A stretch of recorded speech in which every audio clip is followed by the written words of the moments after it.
Hello বন্ধুরা, তোমরা সবাই কেমন আছো? আশা করি ভালো আছো। আমিও খুব ভালো আছি। তো রোজগারের মতন আজকে আমি ব্লগ ভিডিও দিচ্ছি না।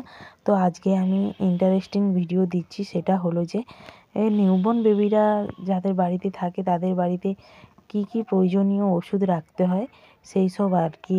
পেটে ব্যথা থেকে, গ্যাস থেকে, অম্বল থেকে কি কি ওষুধ রাখতে হয় সেটাই তোমাদেরকে আজকে শেয়ার করব। তো প্রথমেই দেখিয়ে নেওয়া যায়, একটা নাকের ড্রপ দেখিয়ে দিলাম, যেটা আমি আমার মেয়েকে ডক্টর দিয়েছেন সেইটাই দেখালাম।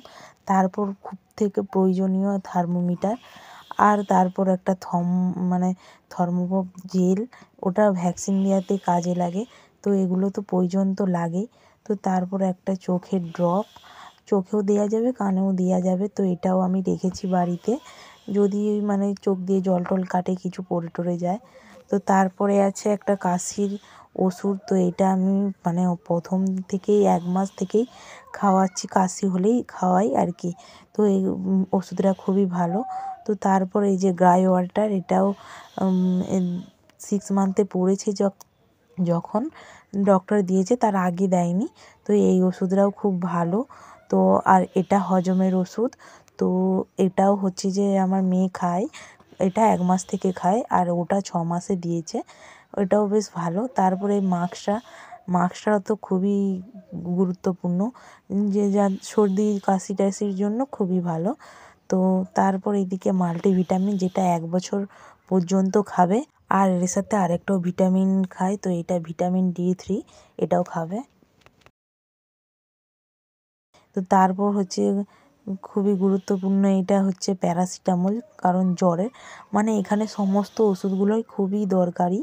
তো তারপর এই যে বাচ্চাদের অনেকের কলিকের প্রবলেম হয়, পেটে ব্যথা হয়, পেট মোচড় খায়, তো সেই জন্যও আর কি রাখা ভালো এই ওষুধটা বাড়িতে। আমার মেয়ের জন্য আমি সবসময় রেখে দিয়েছি।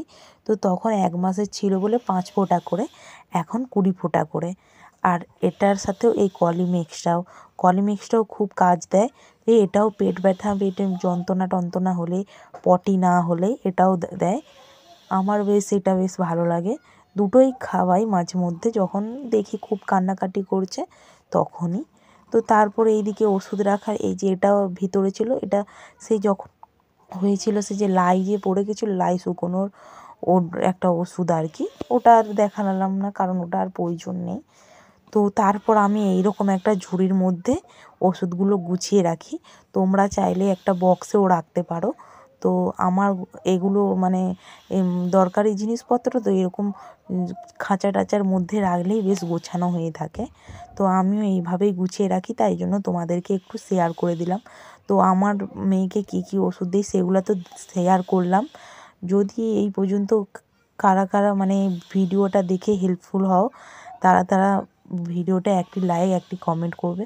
তারপরে এইদিকে দেখাতে ভুলে গেছিলাম বলে, এইদিকে একটা হচ্ছে যে এই সর্দির ওষুধ, এটা হলো বেশি সর্দি হলে এটা আর কি অ্যান্টিবায়োটিক, এইটা একটা ডাক্তার দেয়। তো ওটা আমার মেয়ে খাচ্ছিল, সেই জন্য তোমাদেরকেও দেখিয়ে দিলাম। এই রিসেন্ট সর্দি হয়েছিল বলে ডক্টর দিয়েছে।